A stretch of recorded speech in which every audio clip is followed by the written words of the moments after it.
este webinar. Extiendo particularmente un cordial saludo a la Vicerrectoría de Investigación y a la Dirección de Investigación, especialmente al doctor Gonzalo Hernández por esta invitación. Bueno, entonces vamos a empezar este webinar. Espero que sea de su agrado y nuevamente pues muchas gracias obviamente por estar aquí acompañándonos. Bueno, vamos a dar inicio. Como lo decía Erika y Jonathan, bueno, este webinar es sobre el objetivo o el título más bien es sobre las revistas depredadoras y el impacto, ¿no?, que tiene en la comunidad científica. Yo me intereso por la comunicación académica, particularmente por los desafíos, ¿no? Sobre todo sobre cómo cómo están respondiendo, digamos, cómo se está manejando el tema de las revistas depredadoras en América Latina. Y por eso, bueno, tengo mucho gusto de acompañarlos y participar hoy en este webinar.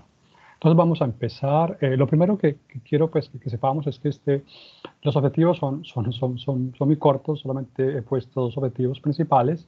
Antes de empezar, los objetivos, y yo siempre lo digo cuando doy esos talleres, estos webinars, es que yo no pretendo de que ustedes salgan obviamente expertos, porque en una hora y media, pues obviamente es muy poco tiempo como para que una persona pues tenga el tiempo suficiente como para saber o para determinar si una revista, un editor, una conferencia es o no depredador. Sin embargo, yo pienso que esto nos va a servir mucho. Bueno, entonces solamente hay dos objetivos. El primero es informar y crear interés sobre el fenómeno de la publicación depredadora y el impacto negativo que representan para la ciencia, las instituciones y obviamente pues para los investigadores. Y segundo es el de apoyar a los investigadores y a los estudiantes, ¿no?, sobre todo los estudiantes de pregrado, de posgrado que están empezando a publicar, para que no sean víctimas de revistas, de editores y conferencias depredadoras, porque vamos a ver que no solamente son revistas, sino que también son conferencias y también hay editores, ¿no? Entonces, el tema en general sería la publicación depredadora, ¿no? El programa tiene dos partes generales, una parte teórica y una parte práctica. La parte teórica, obviamente una breve introducción sobre la comunicación académica, su evolución, su ciclo y el rol que cumplen las partes interesadas en cada uno de los procesos de la comunicación académica. Veremos también qué son las publicaciones depredadoras y su relación con el acceso abierto. Veremos también por qué algunos investigadores caen en prácticas depredadoras y finalmente pues trataremos de terminar con los riesgos y las consecuencias de publicar en estas revistas depredadoras. Y la parte práctica, digamos, esto es más un taller donde vamos a tener la oportunidad de participar. En esta parte veremos los aspectos generales y fáciles para reconocer cuándo una revista o una conferencia puede tener tendencias engañosas o depredadoras. Y también miraremos los aspectos específicos, ¿no?, a los cuales hay que prestar más atención para saber si es o no tiene tendencias depredadoras una conferencia, una revista o un editor. Entonces vamos a empezar. Empezamos diciendo qué es la comunicación académica, ¿no? Para mí es importante, primero porque no se puede hablar de revista depredadora sin hablar de libre acceso, y no se puede hablar de libre acceso sin saber qué es la comunicación académica. Si bien la gran mayoría de los que están aquí son ya pues, obviamente conocen y imagino que, pues, que no tienen ningún inconveniente con el tema de la comunicación académica, yo pienso que es importante al menos resaltarlo brevemente. La comunicación académica es el sistema que emplea el investigador y todas las partes implicadas, ya lo sabemos, internas y externas, para crear, evaluar, difundir y preservar y promover la investigación. Es decir, que la comunicación académica es un ecosistema, ¿no? Hay que verla no como un sistema, sino un ecosistema donde todas las partes implicadas, obviamente, pues, estamos implicados. La comunicación académica, bueno, también es la forma en que nos involucramos realmente en la creación del conocimiento y nos adaptamos a las nuevas formas en que se realiza la investigación. Y eso es importante saberlo, porque vamos a ver que la comunicación académica está en movimiento y está en transformación, ¿no? Entonces, para resumir, la comunicación académica es un ecosistema donde todas las partes implicadas trabajan mancomunadamente para producir conocimiento, para comunicarlo y para preservarlo. En 5 minutos, perdón, en 2 o 3 minutos, mejor, la evolución de la comunicación académica, ¿no? Entonces, en sus inicios la comunicación académica, o la difusión más bien del conocimiento, era demasiado limitada, ¿no? Ustedes saben que en la época del año 1200, 1300, digamos, las ediciones eran demasiado limitadas, ¿no? Por lo general el autor no publicaba, el autor, digamos, hacía una investigación y pues lo que hacía era que la guardaba obviamente en su oficina, compartía, luego llegan los copistas, es decir, personas que hacían preimpresiones, copias limitadas de unos 10 o 100 ejemplares que el autor compartía con su círculo más cercano. Luego la difusión del conocimiento se empezó a hacer por correspondencia, ¿no? Se hacía por cartas. Me gustaría aquí resaltar una persona muy importante, que es un sacerdote francés, Marie Mersenne, que es lo que algunos reconocen como el primer protoeditor de la investigación científica.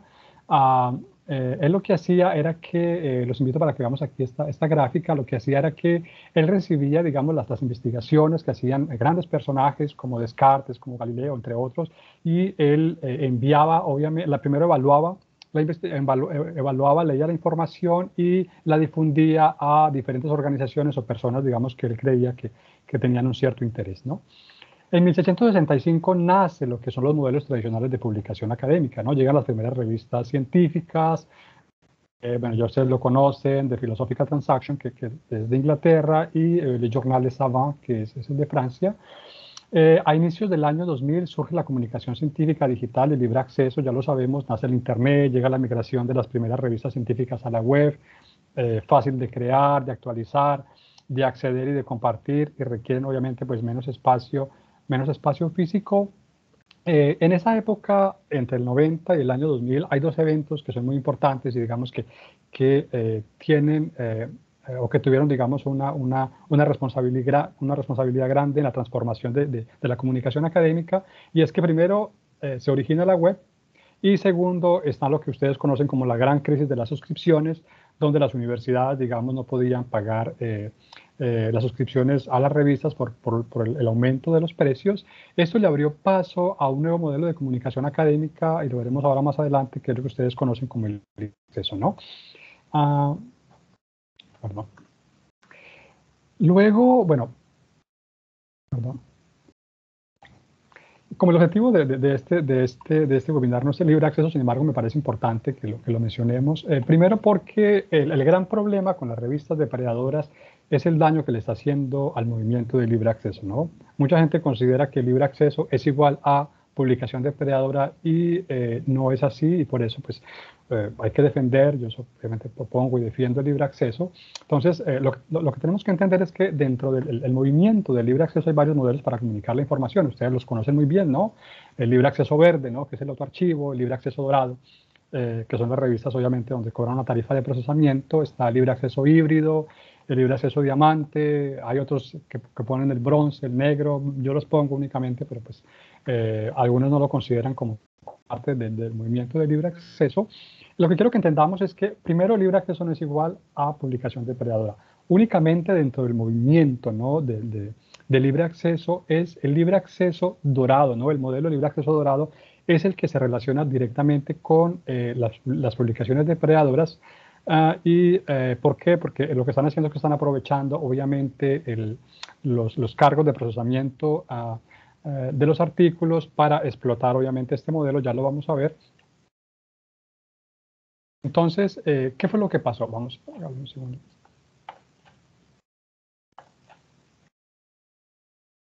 Bueno, entonces, ¿qué fue lo que pasó? Entonces, ya lo hemos dicho, únicamente el modelo, ¿no? El modelo de libre acceso dorado es el que está siendo explotado por las revistas depredadoras. Entonces, ¿qué fue lo que pasó? Que editores deshonestos o depredadores, como los quieran llamar o como los conozcan, vieron en el modelo dorado la oportunidad de ganar, obviamente, pues dinero a través de los cargos de procesamiento por artículo, ¿no? Para darles un ejemplo concreto, ¿no? Una revista, digamos, una revista auténtica, ¿no? Puede cobrar entre $1,000 a $2,500, como Plus One. Otros pueden cobrar hasta $3,000, otros hasta $5,000. En Nature, que no es de libre acceso, pero digamos empezó con ese modelo híbrido, está cobrando hasta $11,000 para que un artículo, digamos, quede en libre acceso. Entonces, para que veamos, digamos, los precios. Sin embargo, una revista depredadora puede cobrar entre 200, 400 o hasta $800, ¿no? Entonces, digamos, vemos que hay una diferencia de precios, y obviamente pues que esto tiene un impacto a la hora de publicar, sobre todo cuando no se tienen los recursos, ¿no? Para pagar obviamente una revista pues con un costo muy alto, ¿no? Entonces, orígenes de las revistas origen de las revistas depredadoras, ¿no? Entonces, nacen con la era digital, ¿no? Llegan con los inicios de la web. La noción de revista depredadora se introduce en la ciencia en el año 2000, ¿no? Fue un becario de la Universidad de Colorado, Jeffrey, quien, digamos, descubre esta problemática, y lo que él hace es que él inventa, ¿no? Una noción, busca un término, aunque no es un traductor, lo que hace, o perdón, una persona que se conozca, digamos, en terminología, lo que hace es que busca un neologismo, ¿no?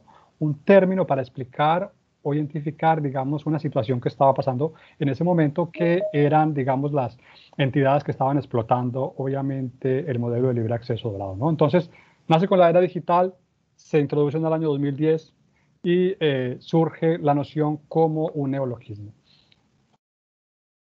Ahora, ¿qué es una publicación depredadora? Bueno, entonces desde que Jeffrey en el año 2010 da a conocer, digamos, públicamente esta problemática, habían varios problemas. Primero, que Jeffrey lo que era un bibliotecario, digamos, y digamos, no tenía, digamos, la fuerza, no era un investigador, digamos, pues, muy reconocido como para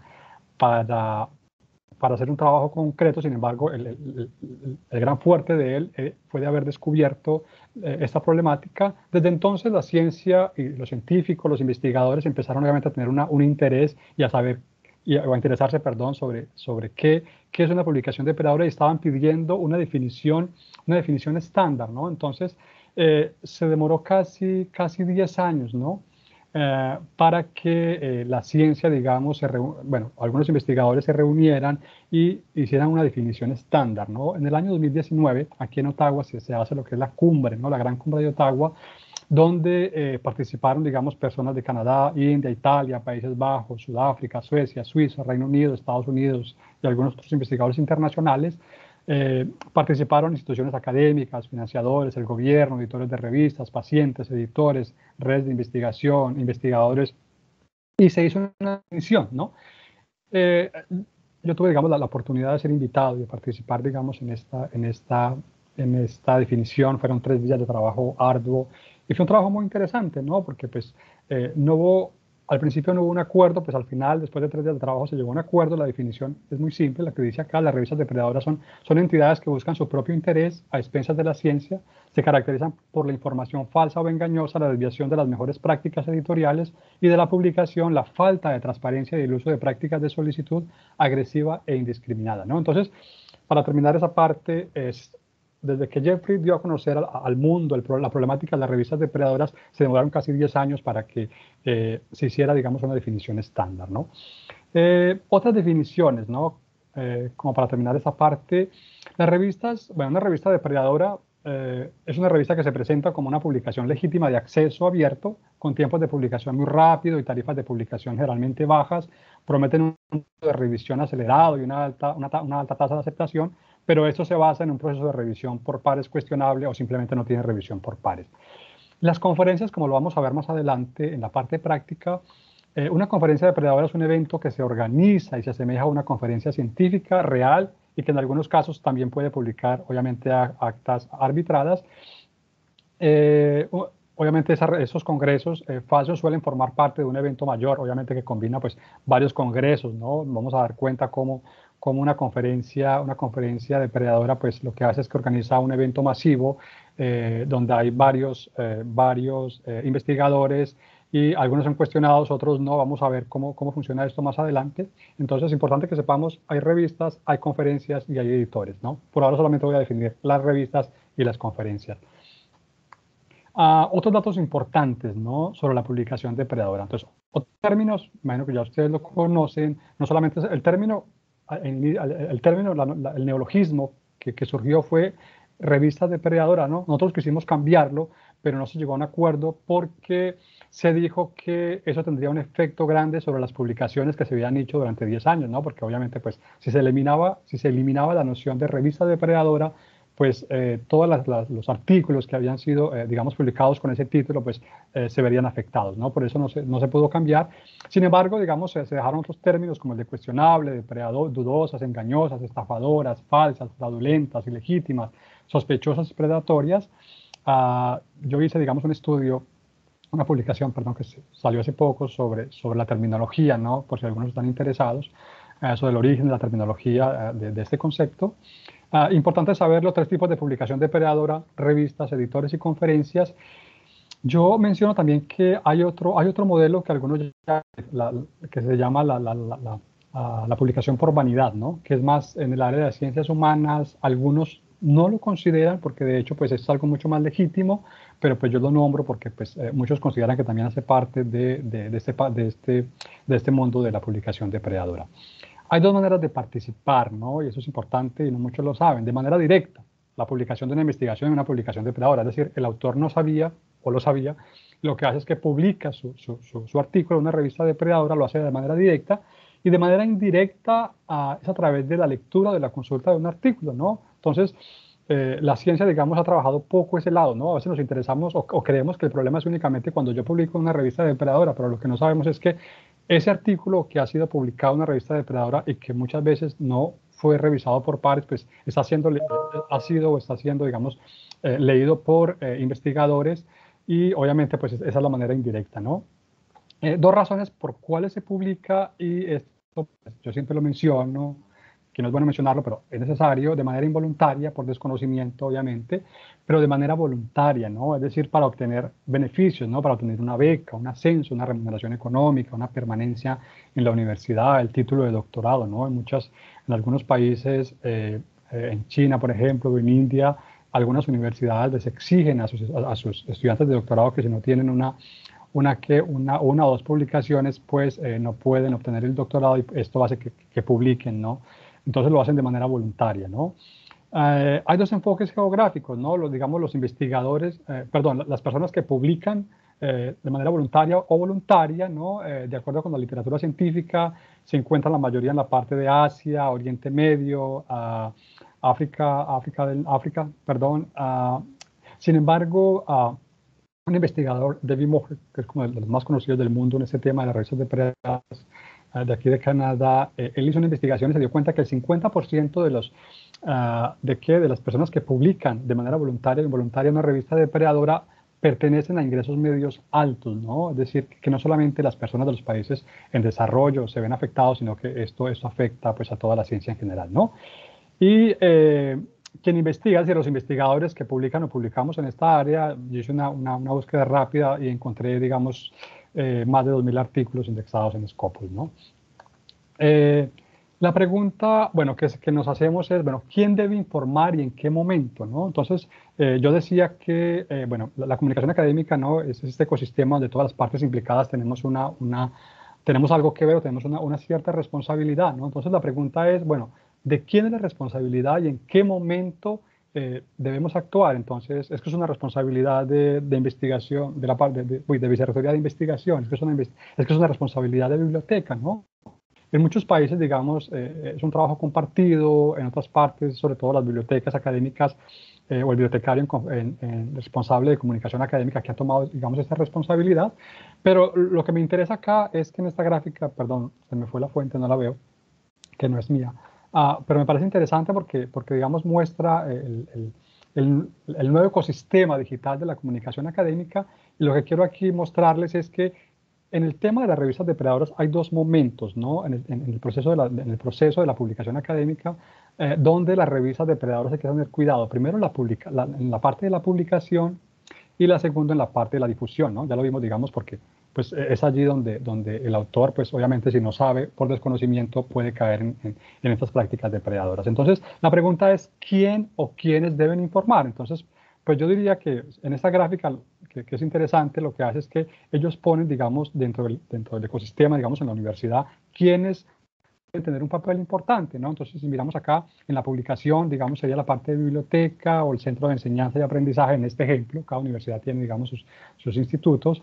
En la parte de la difusión, obviamente, pues entran casi todos: el Departamento de Gestión de Datos de Investigación, el Centro de Enseñanza y Aprendizaje, el Departamento de Investigación y Comercialización en esta parte, en este ejemplo, ¿no? Obviamente, pues como lo dije ya, cada universidad tiene sus institutos, ¿no? Entonces, lo que quiero mencionar acá es que la responsabilidad es de todos, ¿no?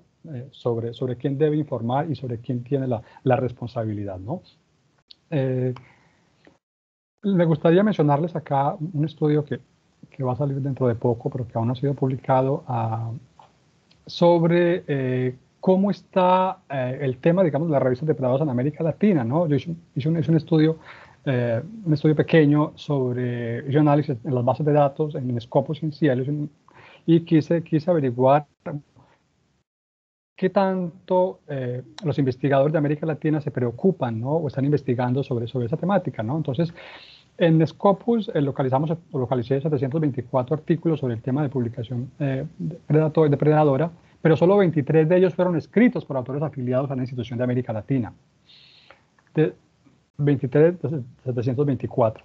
Por su parte, en la base de datos Cielo, que ustedes conocen, para este mismo periodo de 10 años, eh, entre el 2011 y 2020, contando el 2011, de los cuales 10 procedían de autores afiliados a países, perdón, la consulta recuperó 21 publicaciones sobre publicación depredadora únicamente en la base de datos, 21 publicaciones, de las cuales 10 procedían de autores afiliados a países de América Latina y los 11 restantes de investigadores de otros lugares, ¿no? Entonces, en total, los resultados de la búsqueda indican que en la última década solo se han escrito 33 artículos sobre la publicación depredadora por parte de autores de América Latina, lo que equivale al 4.4% del número total de artículos sobre el tema encontrados en estas dos bases de datos, ¿no? Entonces, para que nos hagamos una idea de que el tema de la publicación depredadora aún es muy reciente y muy desconocido en América Latina, ¿no? Y por eso la importancia, el interés pues, que le estamos dando en este momento.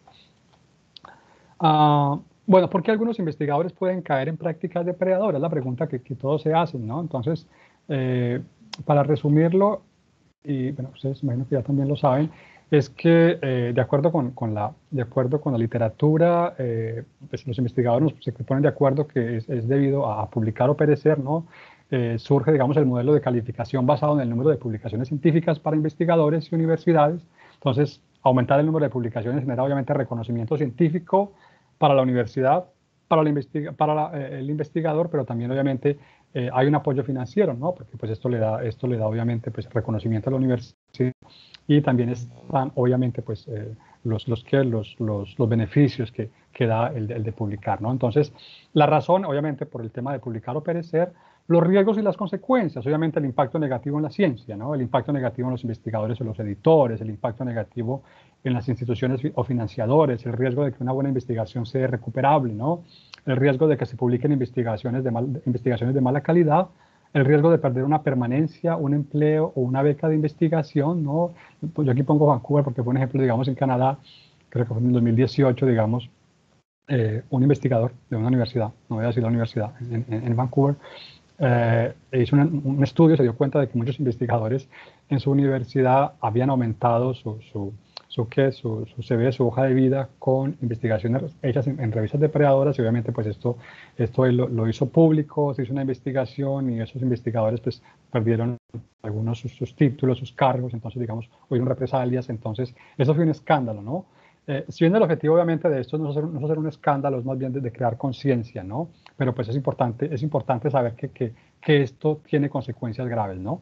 Entonces, en resumen, las revistas depredadoras no aplican un proceso estandarizado de revisión por pares, publican artículos de baja calidad, tienen más artículos falsos o engañosos que de buena calidad. Es importante saberlo, ¿no? Porque mucha gente dice, es que todo lo que está en una revista depredadora es malo. No, la respuesta es no, porque obviamente está quienes digamos, publican de manera involuntaria, ¿no? Entonces, digamos, ellos hacen sus trabajos de manera consciente, lo publican, el problema es que una vez lo publican, pues puede que lo pierden, o si lo quieren recuperar, tienen que pagar, obviamente, pues una tarifa que por lo general es muy costosa, ¿no? Utilizan nombres falsos para la junta editorial de autor, ya lo vamos a ver más adelante, inventan métricas de impacto, envían correos electrónicos masivos, ya lo vamos a ver más adelante, y están en constante cambio, ¿no?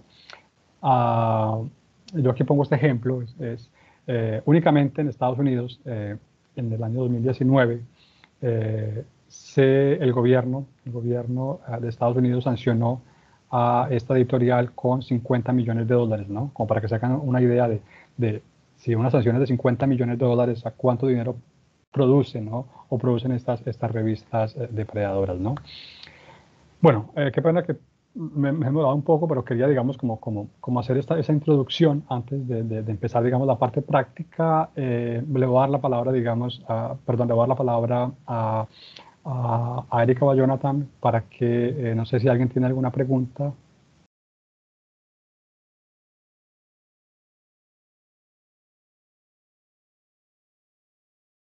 Aló. Sí, Jairo, no. Si alguno de los que está acá en la sala pues tiene alguna pregunta, la puede hacer en el chat o simplemente abrir el micrófono.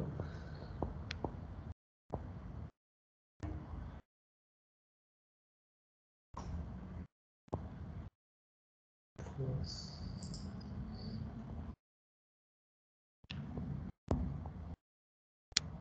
Jairo, una pregunta de un profesor Ujú, que es Nicolás Urbina. ujú. Dice, ¿en las revistas depredadoras se le paga a los editores asociados o a los revisores?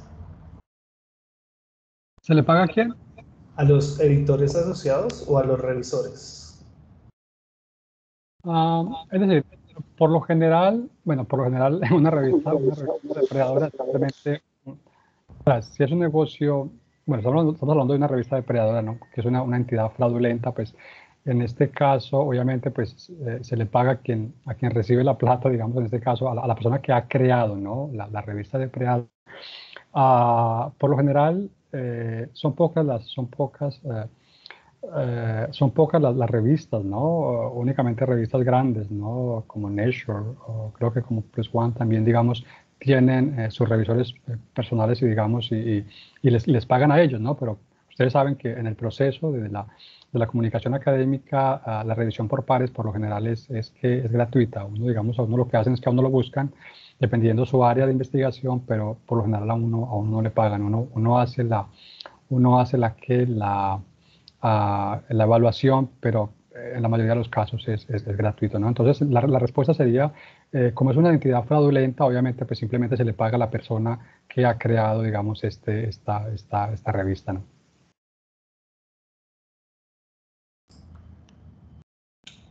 Jairo, la siguiente pregunta es, ¿los artículos publicados en revistas depredadoras por desconocimiento se pueden recuperar o reclamar? Es una buena pregunta. Bueno, tengo conocimiento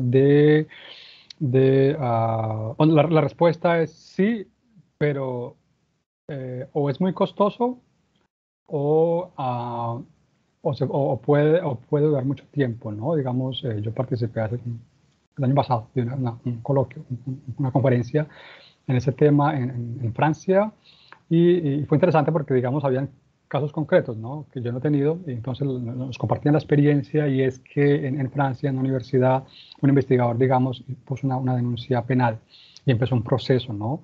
Primero porque pues, lo hizo de manera involuntaria, quería recuperar su artículo, para él era muy importante. Logró, digamos, rastrearla, porque el problema es si se puede rastrear la revista, ¿no? Porque pues por lo general están en el país, o sea, no se sabe dónde están localizadas, entonces rastrearlas es muy complicado. Una vez se pueden rastrear y saber dónde está, entonces en ese momento, digamos, se puede hacer un proceso legal, también depende del país. Es algo muy complicado, pero sí se puede. Sí se puede. Yo conozco algunos casos, digamos, en esa conferencia nos compartían el caso de un investigador que lo logró, porque lo que hizo fue que rastreó, detectó, se dio cuenta dónde estaba, digamos, la revista y se puso en contacto con el gobierno y lo que hicieron fue que obligaron, digamos, a la revista a que le devolviera su artículo, pero por lo general es muy difícil. Lo que se hace es que uno tiene que pagar, ¿no? Y son tarifas muy costosas, ¿no? Entonces, para responder a la pregunta, sí se puede, pero puede ser muy costoso o puede durar mucho tiempo.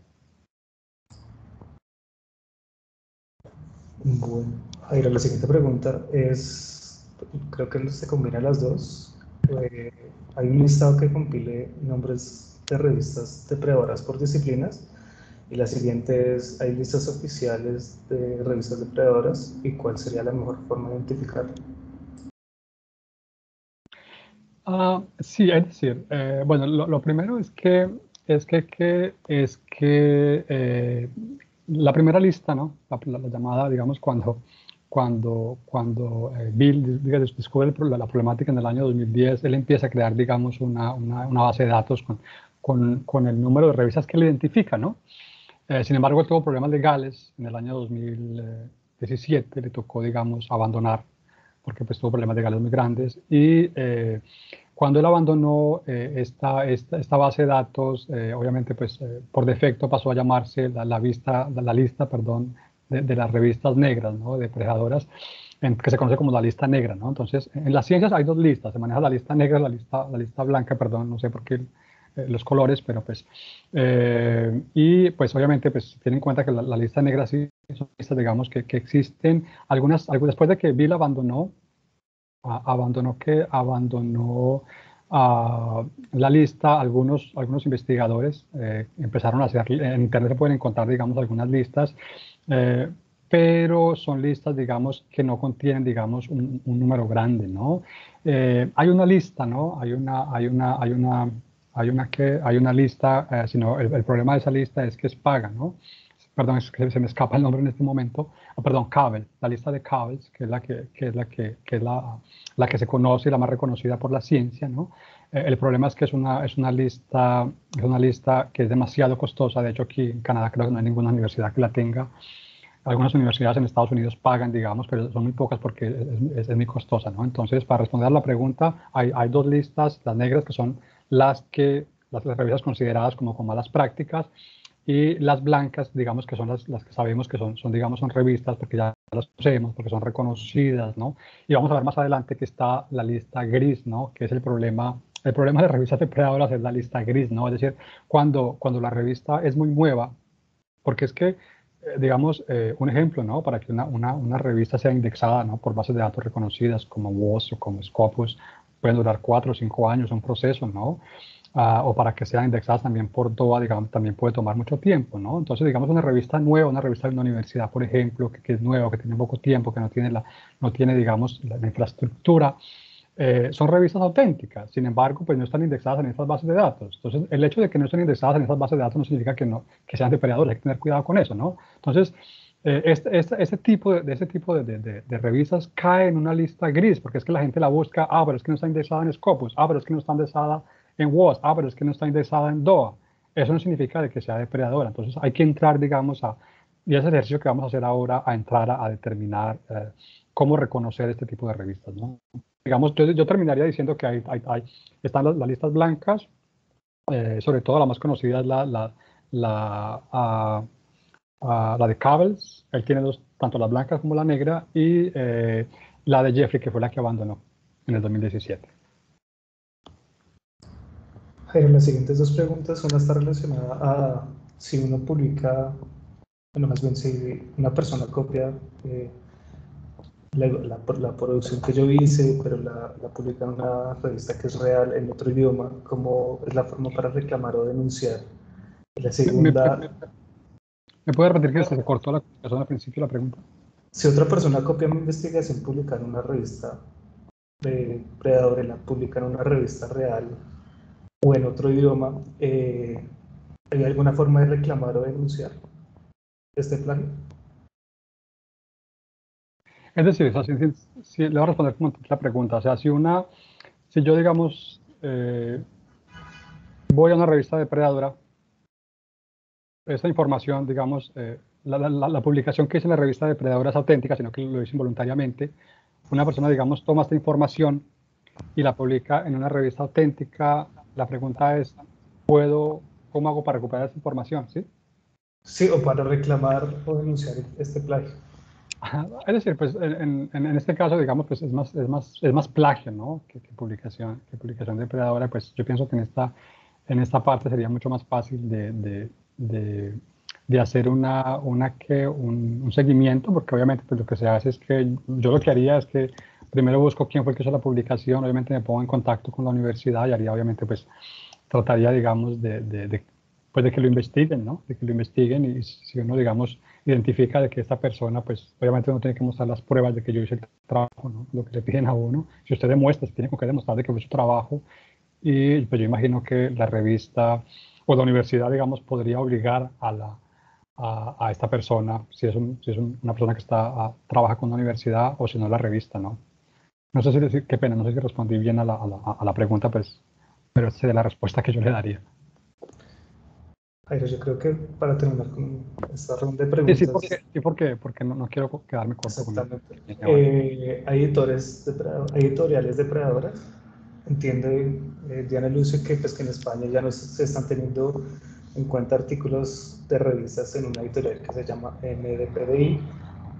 porque muchas de estas revistas tienen malas prácticas. Sí, es decir, es que a ver, en el negocio, ¿no? El negocio de la publicación, obviamente, ¿no? O sea, una revista por lo general una revista por lo general pertenece a un editor, ¿no? Entonces, pues, en el fondo, pues sí, o sea, uno dice, ¿es la revista o es el editor? El problema es que como son negocios pequeños, o sea, como son negocios pequeños, digamos, ahorita les voy a poner un ejemplo de editores grandes, ¿no? Ya lo vamos a ver para responder a esta pregunta.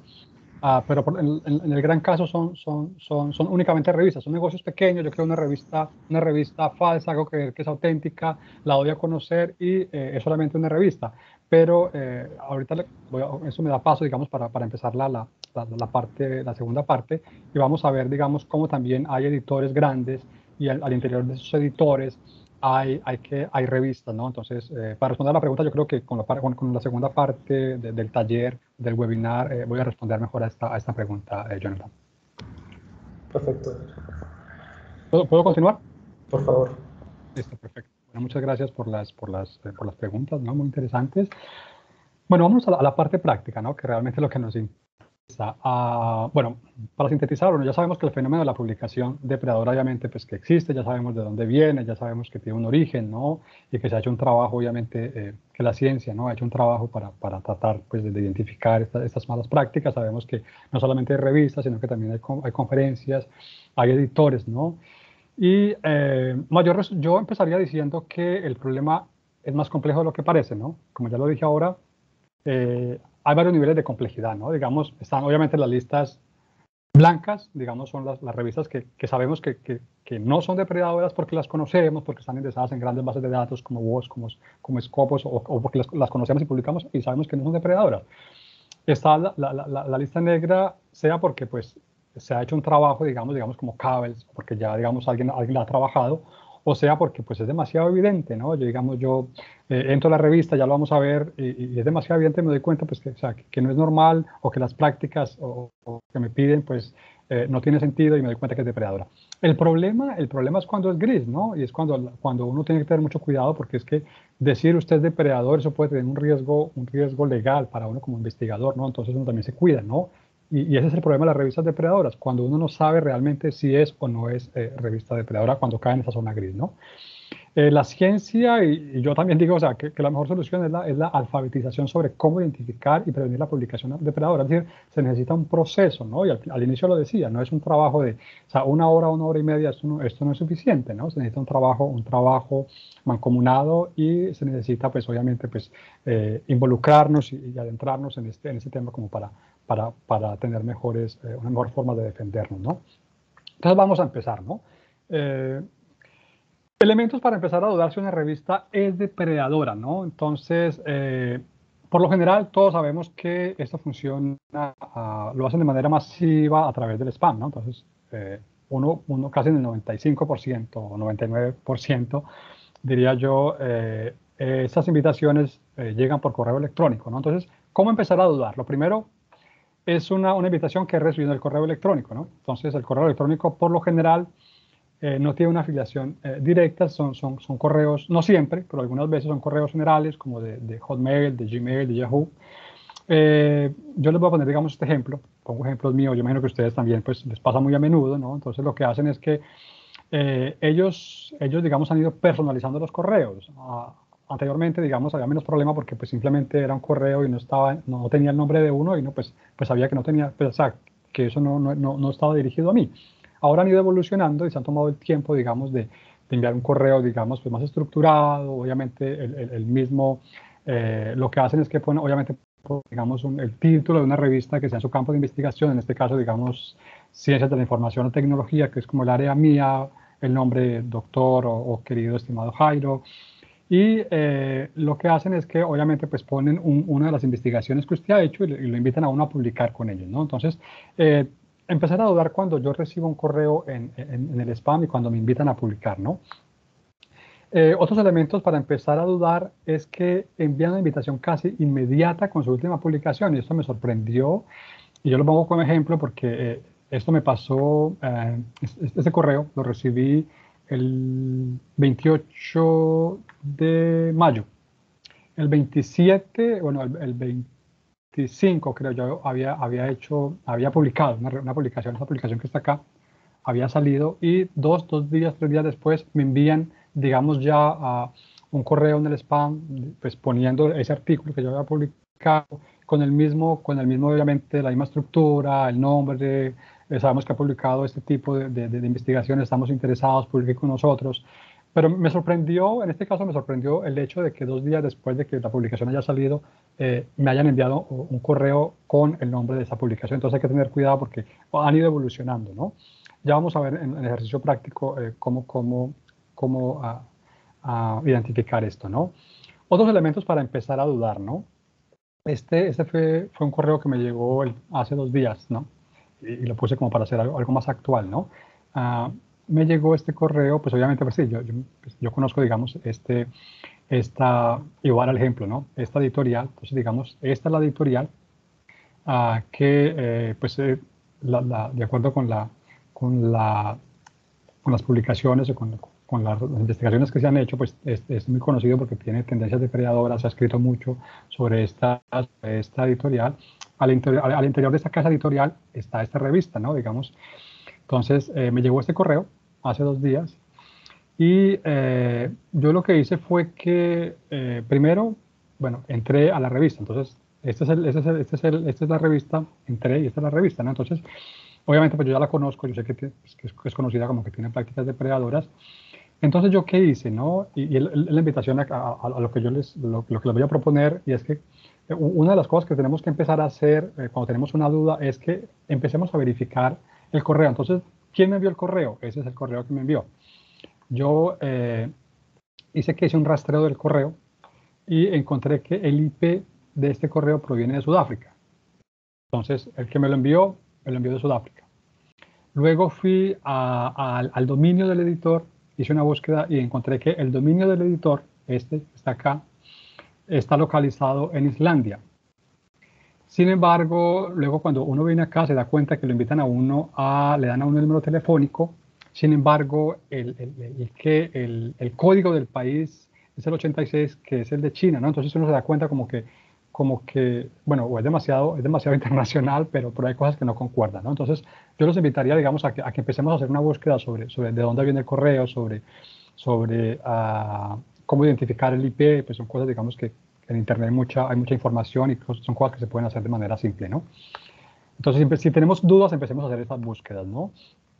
Ahora, elementos de fácil reconocimiento, ¿no? Entonces, digamos, ustedes recibieron la invitación de una revista, ustedes entran a la revista, ¿no? Entonces, digamos, ya están al interior de la revista. Entonces, hay cosas que son muy fáciles de reconocer. Entonces, el diseño del sitio web no parece profesional, ¿no? Digamos, bueno, no siempre es el caso, ¿no? Porque yo he visto revistas auténticas, pero pues que obviamente pues que falta un poco de UX. Pero en este caso, digamos, pues uno se da cuenta de que sí, de que o sea, hay demasiada información, demasiado color, entonces empieza a dudar cuando uno se da cuenta de que el sitio web como que le falta ser más profesional. Eh, el problema de esto, digamos, bueno, yo esto lo traduje directamente, porque la mayoría, casi todos, el 99% están en inglés. Cuando una persona, digamos, tiene el inglés como lengua materna, pues uno se da cuenta, bueno, yo no es mi lengua materna, pero si su inglés es su lengua materna o lo habla muy bien, se va a dar cuenta que hay muchos errores, ¿no? Entonces, eso no lo tenga en cuenta. El certificado de seguridad es importante, pues digamos, antiguamente le decían a uno, es muy fácil, ¿no? Si usted va en la parte superior, en la parte izquierda, si el certificado de seguridad está cerrado es porque es seguro, ¿no? Sin embargo, esta revista, pues yo lo hice la búsqueda y pues tiene certificado de seguridad, sin embargo, pues esto ya no es garantía, ¿no? Casi 50% lleva el nombre internacional. Es muy común, ¿no? Que una revista depredadora tenga el nombre de International Journal, ¿no? Entonces empieza a dudar si tiene este nombre. Ofrecen y promueven conferencias, ¿no? Entonces, y también es importante que sepamos, ¿no? Que al interior de estas revistas, como es una empresa, entonces ya no solamente la revista, sino que también promueven, obviamente, pues conferencias, porque pues obviamente es una manera también de ganar dinero, ¿no? Y promueven el antiplagio, ¿no? Que a veces pues lo ponen en algún lugar del sitio, como nosotros obviamente nos preocupamos y nos aseguramos de que no se haga plagio, pues obviamente como para darle seguridad, pero pues obviamente que son maneras de hacernos equivocar, ¿no? Y insistencia en el factor de impacto, ¿no? También es importante no saberlo. Ellos ponen el factor de impacto. No siempre, porque algunas revistas auténticas lo ponen, pero pues la gran mayoría de las revistas depredadoras, por no decir que todas, ponen el factor de impacto en el sitio web, ¿no? Otros elementos de fácil reconocimiento, ¿no? El pago de APC, ¿no? Entonces, los cargos de procesamiento de APC, y es importante saberlo, ¿no?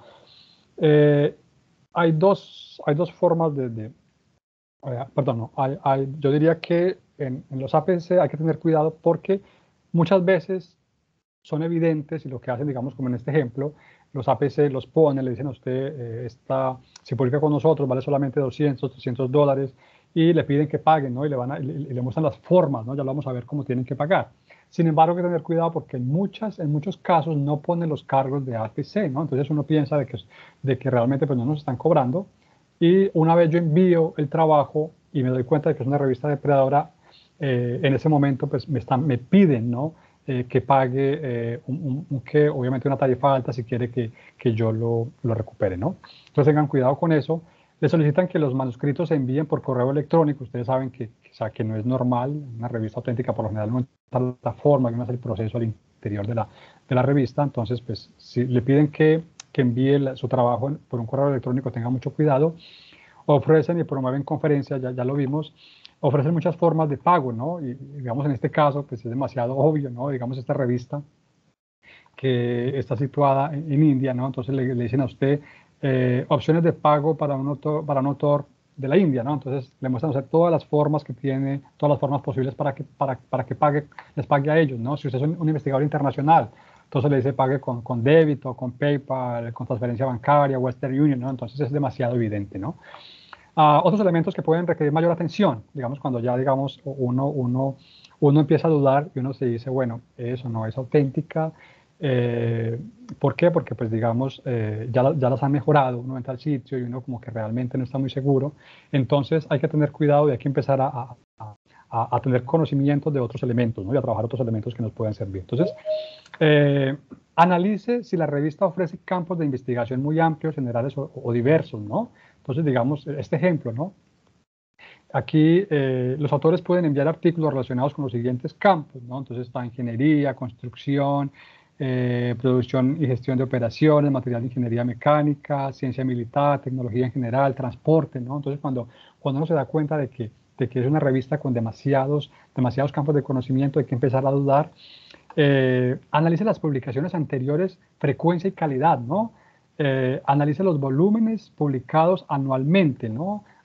Antiguamente era muy fácil, uno simplemente iba al archivo y uno se daba cuenta de que pues, no había nada, ¿no? Pero ya se toman el tiempo. Estas revistas lo que hacen es que crean una revista muy completa, ponen, digamos, usted entra y usted va a dar cuenta, pues todos los años están ahí, hay un número, digamos, de volúmenes por año. Usted entra al volumen y tiene un número, digamos, de publicaciones escritas en ese volumen. Entonces uno dice como que bueno, pues tiene la estructura y pues no parece depredadora. Sin embargo, yo los invito a que analicen, aún si tiene todo esto, analice el contenido de los artículos. Por lo general son de mala calidad, ¿no? Entonces, si usted entra, digamos, a un artículo, lee, usted se da cuenta que son artículos que tienen no más de 10, 15 páginas y la mitad son bibliografía, no tienen, digamos, obviamente una metodología. Entonces, tomen el tiempo de leer, ¿no? No solamente de verificar los elementos de la página principal, sino tomes el tiempo de ir, de mirar, de leer y de cerciorarse si realmente pues esos artículos pues tienen una estructura científica, ¿no? O han sido revisados por pares, ¿no? Otros elementos que pueden requerir mayor atención, ¿no? Analiza si la revista tiene una dirección de contacto físico, ¿no? Yo a veces me pongo a rastrear y me he encontrado con parques, con iglesias, con centros comerciales, ¿no? Entonces, ellos ponen una dirección cualquiera. Yo pues ahora con esto del internet, ¿no? Y con Google Maps, yo los invito a que tomen el tiempo de, si tiene una dirección, no siempre la ponen, pero si la tiene, vaya y haga una búsqueda en Google Maps y mire dónde está localizado. Verifique si la revista está realmente indexada en las bases de datos que indican, ¿no? Porque pues ella le va a decir a usted, esta revista, digamos, le va a decir estamos indexados en DOA, en EBSCO. Sin embargo, usted va y busca, obviamente pues se da cuenta de que no está indexada, ¿no? Analice si tiene el índice Copérnicos, ¿no? Algunos investigadores consideran que las revistas depredadoras utilizan por lo general este índice que es muy cuestionado, ¿no? Realiza una revisión del consejo editorial, ¿no? Entonces, digamos, cuando ya uno entra, digamos, a una revista que no está muy segura, ¿no? En este caso, pues, o sea, yo conozco, digamos, he leído, pues, acerca de esta editorial, pero digamos, si el investigador, si el estudiante no está muy seguro, y la revista pues aparece auténtica, entonces yo los invito a que lea quién es la junta editorial, ¿no? Tómese el tiempo, vaya, lea, vaya al consejo editorial, mire si se puede acceder directamente, ¿no? Porque lo que hacen estas revistas es que obviamente crean un consejo editorial falso. No siempre es falso, muchas veces los investigadores tienen conocimiento, pero no saben que no son depredadoras. Entonces, por lo general, si usted no puede entrar directamente al sitio de la institución del investigador, tenga mucho cuidado. Un caso reciente, ¿no? Y, bueno, no tan reciente porque eso fue ya, creo que fue el año pasado que me pasó, pero yo lo pongo como ejemplo. No fue este año creo, en marzo. Uh, me pasó, digamos, bueno, me llegó, digamos, esta revista y me pedían que publicara con ellos. Entonces, de la información, pues yo hice la búsqueda, obviamente pues ya lo conocía, sin embargo, me pareció curioso que en el consejo editorial había un investigador de no voy a decir la universidad, de una universidad top en el mundo, está entre las 20 mejores del mundo, un investigador, digamos, muy reconocido, pues yo simplemente pues, le envié un correo y le dije, hey, mire, mi nombre es tal, me intereso por esta temática y veo que usted hace parte del consejo editorial de esta revista, no sé si sabe que tiene prácticas depredadoras, pues quiero saber, pues yo le dije, yo imagino que, pues, que usted simplemente lo que hizo fue que le puso su nombre sin su autorización, pero quería informarle, ¿no?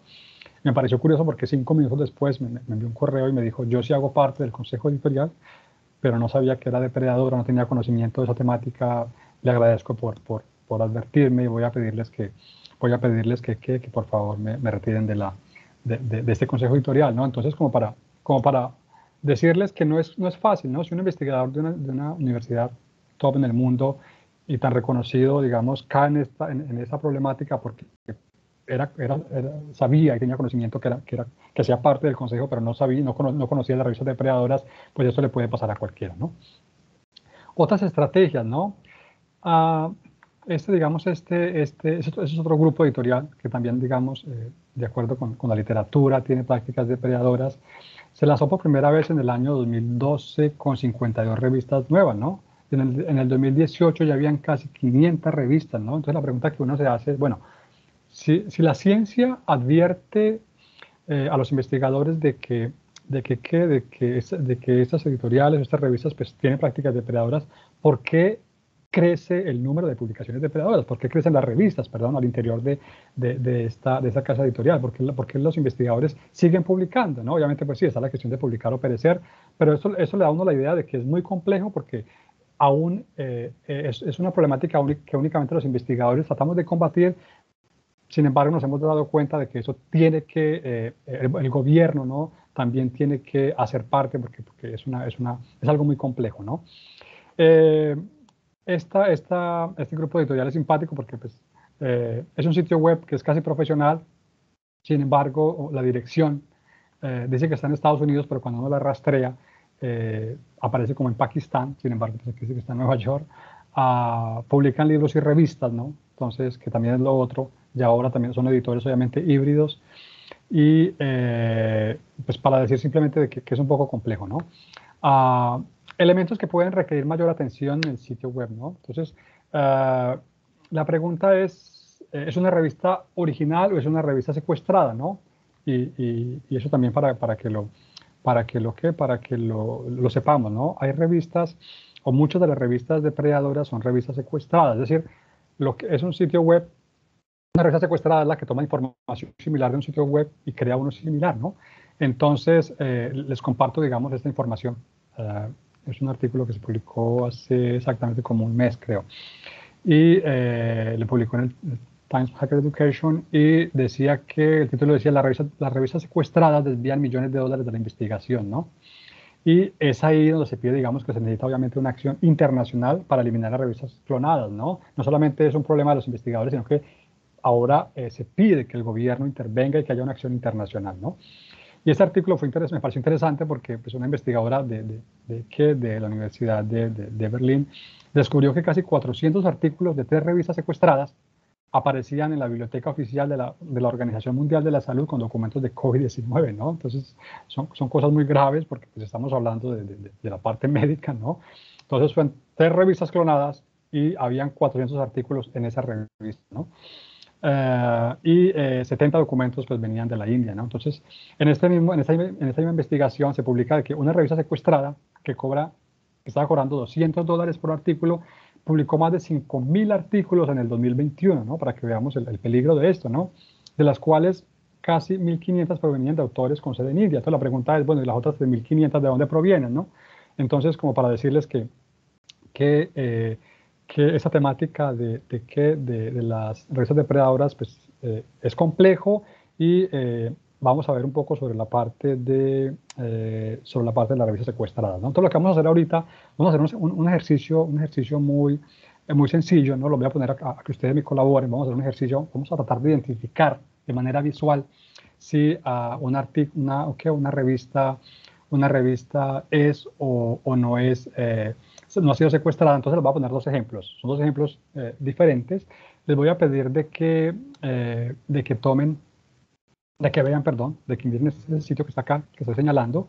Este sitio, bueno, este es el número 1, sitio número 1, sitio número 2. Lo que les voy a pedir es que lo analicen visualmente, ¿no? Obviamente, pues no tenemos tiempo, digamos, de hacer el trabajo, pero visualmente quiero que me digan si digamos, que es la revista número 2 o esta que es la revista número 1, me digan cuál de las dos ustedes consideran que es la auténtica, ¿no? O cuáles consideran que es la que ha sido, digamos, secuestrada, ¿no? Entonces, esta es la número 1 y esta es la número 2, ¿no? Entonces, les voy a dar, no sé, 10, 15 segundos como para que miren.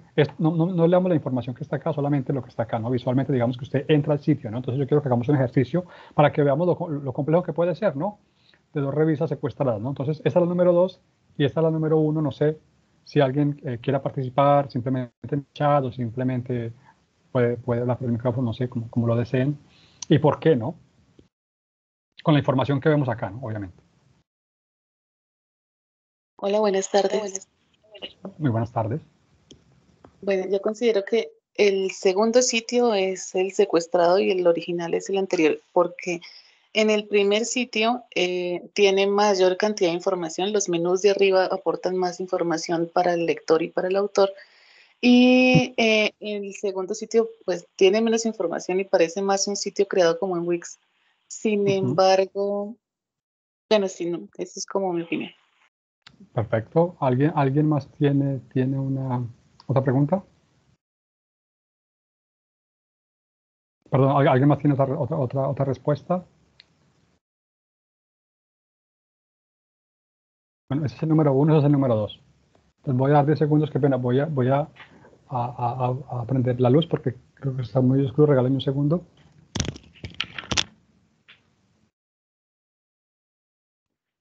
¿Aló? ¿Aló? No sé, perdón. Considero que es ese sitio, la busqué en Simago y esa es la que aparece en la homepage. O sea, de acuerdo con usted, esta es la auténtica y esta es la falsa. Sí, creería. Perfecto. Bueno, claro, pues, usted ya, o sea, no hizo un ejercicio visual, sino que usted hizo una búsqueda afuera, pero qué bueno que se haya tomado el tiempo. Bueno, como no tenemos mucho tiempo, la respuesta es decir, hay cosas que son importantes, ¿no? Hay que tener cuidado cuando digamos, caemos en una revista secuestrada, porque es que es muy complicado, ¿no? Digamos, yo cuando entré personalmente hice el ejercicio y es muy difícil, ¿no? Porque uno se da cuenta de que visualmente los 2 sitios están muy bien hechos, todas las informaciones están casi perfectas, ya es una empresa, ¿no? Es una empresa la que está detrás de todo esto. Yo los invito, digamos, a que nos fijemos en el dominio, ¿no? A que nos fijemos en el dominio, digamos, si ustedes miran este sitio que está acá, el dominios.com, y este que está acá, el dominio es IS, termina en IS, ¿no? Entonces, esta revista es una revista de Islandia, ¿no? Entonces, por lo generalmente uno diría, bueno, debería haber una correspondencia, no siempre, pero debería haber una correspondencia, entonces, digamos, si esta es la auténtica. que tiene el dominio. Entonces yo diría que vayamos al dominio, no siempre, pero pues puede ayudarnos. Este fue el caso, digamos, que le pasó a un investigador que pagó $100 para publicar acá, y pues obviamente pues luego se dio cuenta de que era un sitio duplicado y pues quiso recuperarlo, y pues fue algo demasiado complejo, ¿no? Bueno, otro ejemplo, ¿no? Para terminar, quiero que lo hagamos de manera visual, ¿no? Entonces, digamos, este es el sitio que vemos acá. Los invito para que lo miren 10, 15 segundos, lean la información así por encima y me digan si este es el número 1, ese es el número 2, ¿cuál de los dos consideran que visualmente, ¿no? Bueno, si desean, no sé, hacer una búsqueda, ¿cuál de los dos consideran que es el auténtico y ha sido secuestrado, cuál es el falso, digamos, y por qué?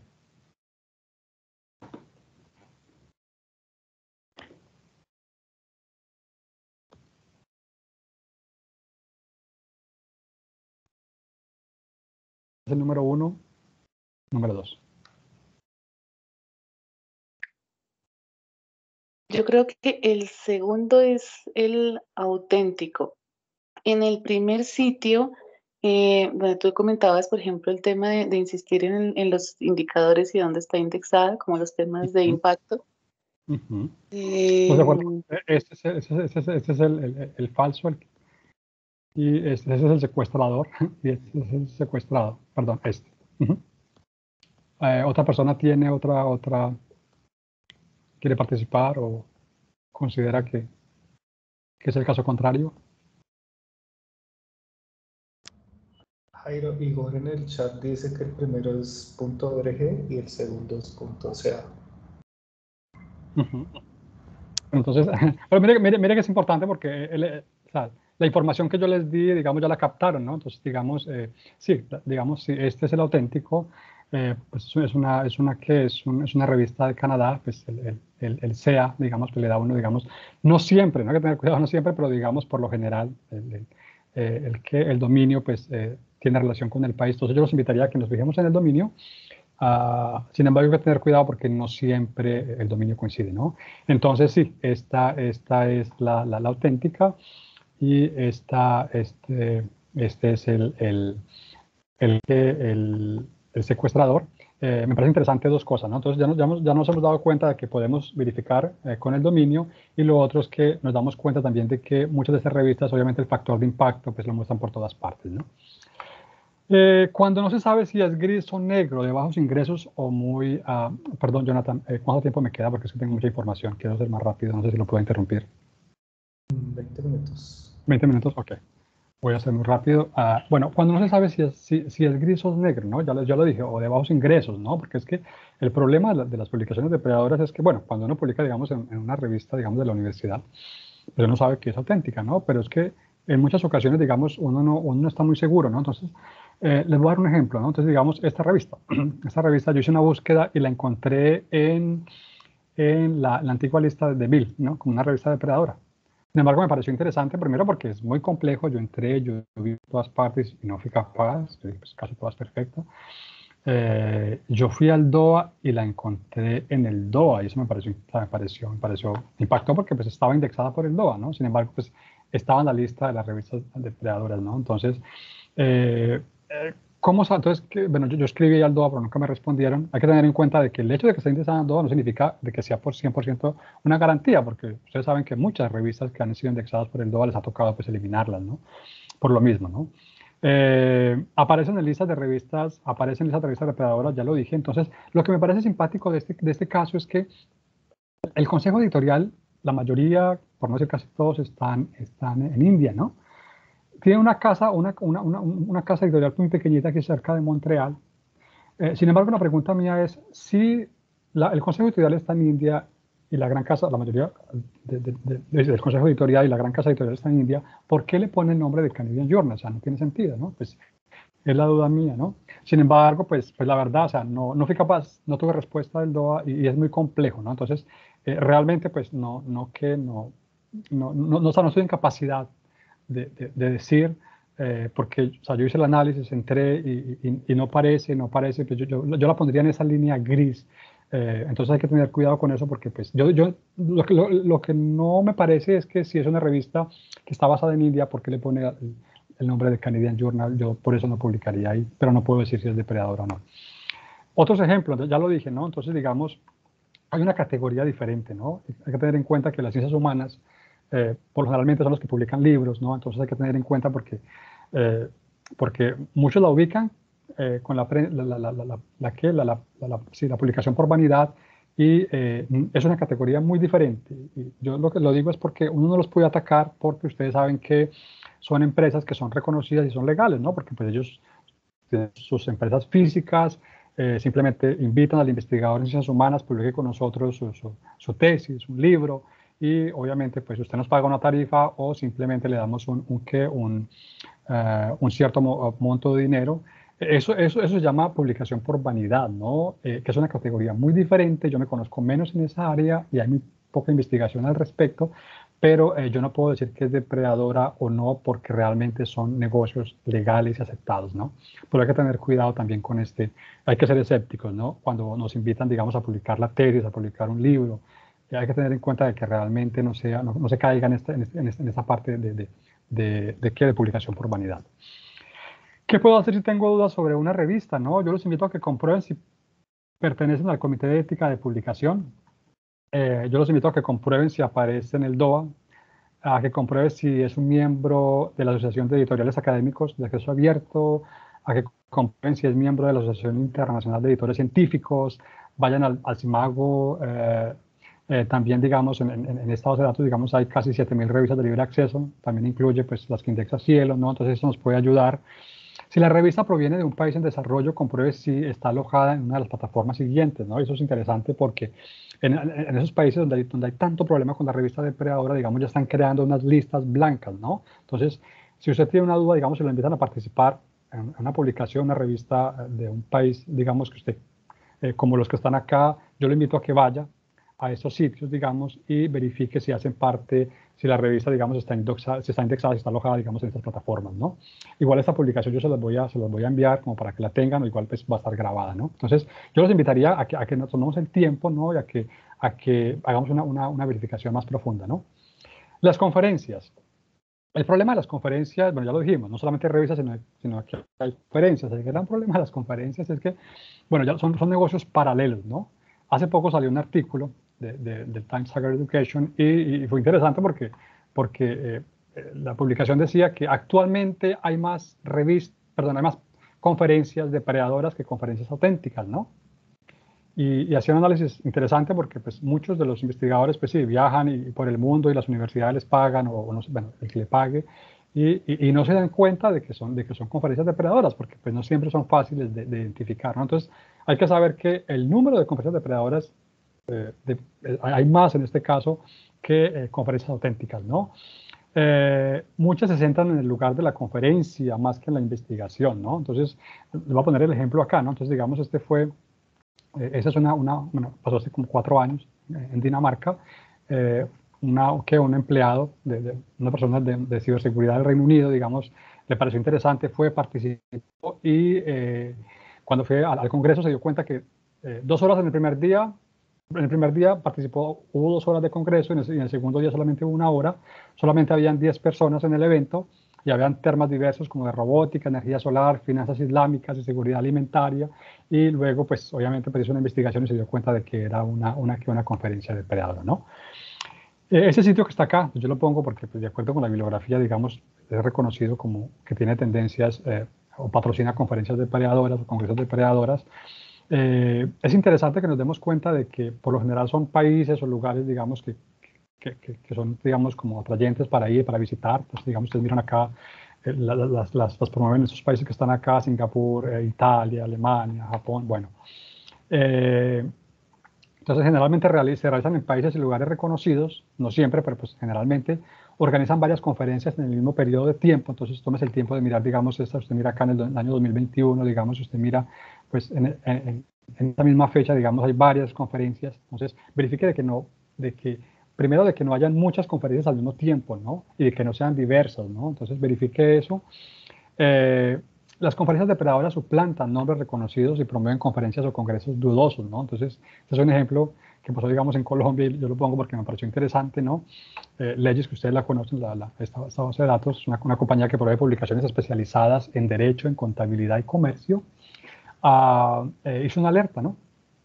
Y dijo, se está organizando en el Congreso Internacional de Derecho Penal en Cartagena, eso fue en julio del 2021, desde la página, y o sea, si ustedes se dan cuenta, digamos, el dominio que estaba promoviendo, legisco.com.co, aclaramos que nuestra página web es legis.com.co y no legisco.com.co, ¿no? Entonces es interesante cómo lo habían plagiado, ¿no?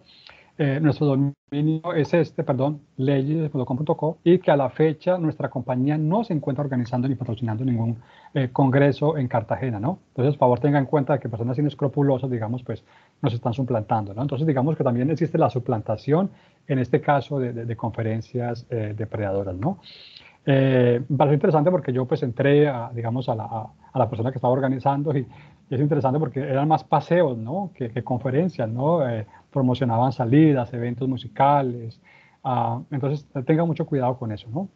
Las conferencias depredadoras por lo general se organizan en hoteles, no siempre, pero muchas se organizan en hoteles. Verifique que sean organizadas por una universidad, ¿no? La mayoría de los casos debe ser organizada por una universidad, no siempre, pero la mayoría de los casos se organiza debe ser organizada por una universidad. Una conferencia depredadora, pues por lo general está en un hotel, en los aeropuertos. Les pongo el ejemplo de Vancouver, ¿no? Canadá, digamos, es reconocido por eso, pues porque lo ven como un país atrayente. Entonces, aquí hubo un caso, un escándalo que pasó hace 2 años en Toronto. Perdón, el caso de Vancouver y Toronto fueron 2 casos separados. El caso de Vancouver, una conferencia depredadora internacional, digamos, hizo un evento grande, invitó a una investigadora para darle un reconocimiento de Australia, la investigadora vino, muchos participantes del mundo vinieron, y la noche antes de que fuera premiada, digamos, ya estaba en la conferencia, la persona que iba a ser premiada hizo una investigación y se dio cuenta de que la conferencia pues era depredadora, y pues que ella pues la habían hecho venir desde Australia hasta Canadá, pues todo el costo, ¿no? Y ella lo que hizo fue que durante la presentación, cuando la fueron a premiar, pues dijo públicamente que la conferencia era depredadora, y esto pues obviamente pues creó un escándalo, la policía tuvo que intervenir. Entonces, como para darles un ejemplo de que esto es muy común, y de que esto pues quizás nos ha pasado, pero quizás no nos hemos dado cuenta de que participamos a una conferencia depredadora, ¿no? Entonces tengan en cuenta de que preferiblemente que sea organizado en una universidad, y de que no se haga ni en hoteles ni en aeropuertos, ¿no? Para concluir, tengan en cuenta lo siguiente, ¿no? Para determinar si una revista o una conferencia es depredadora. Entonces, las revistas, los APC inusualmente bajos, las portadas de los números tienen imágenes prediseñadas, promesas de una revisión por pares extremadamente corta, promesas de un tiempo de publicación extremadamente corto, poco o ningún número de publicaciones en línea, pocos artículos o pocos números, ¿no? Tiempo de publicaciones inconsistente, ¿no? Factores de impacto desconocidos o por todas partes, consejos editoriales amplios, fotografías de baja calidad, páginas de consejo editorial en construcción, ¿no? Uno va al consejo editorial y dice, este consejo editorial está en construcción, pues porque no quieren poner, digamos, nombres falsos, ¿no? Conferencias, entonces, si promueven excursiones, visitas turísticas, ya lo vimos, ¿no? Que se realizan durante la conferencia, ampliación del plazo de presentación de resúmenes. Los resúmenes presentados son aceptados fácilmente. Solicitan una breve biografía del autor principal, uso obligatorio de una agencia de viaje específica gestionada por la misma empresa que la conferencia. No hay requisitos en cuanto a quién puede asistir, ¿no? Entonces, tengamos en cuenta todo esto, ¿no? Qué pena que ha sido muy rápido, pero es que es demasiada información. Para concluir, las revistas, editores o conferencias depredadoras son entidades fraudulentas, ¿no? Ya lo sabemos, que obviamente pues que están estafando obviamente el modelo de libre acceso, enviando correos masivos a investigadores, ofreciéndoles publicar obviamente sus artículos por una determinada cantidad de dinero, ¿no? ¿Cómo identificarla? Ya lo hemos visto, ¿no? Entonces, sospeche si la invitación a publicar le ha llegado por su correo electrónico, ¿no? Empezamos por ahí. Realice una verificación del sitio web de manera detallada, ya les mostré cómo lo podían hacer. Pregunte a sus colegas o profesores si conocen la revista, verifique si la revista es miembro del DOA, del COPE, del OSPA. Realice un análisis del consejo editorial de la revista, evalúe el proceso de revisión por pares y los plazos de publicación. Consulte a un bibliotecario experto o al responsable de la comunicación académica de su universidad.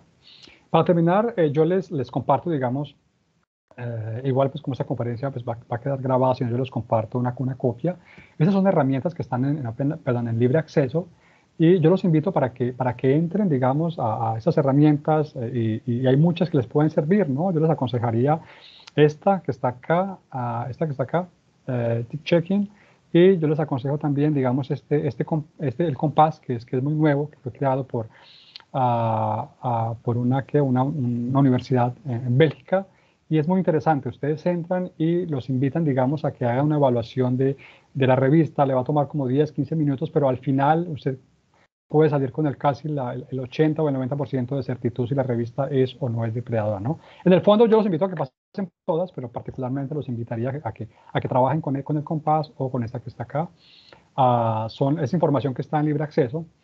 Y bueno, les dejo la bibliografía, y este es el fin de la segunda parte. Qué pena que haya sido muy rápido, pero pues quería, digamos, pasar por toda la información.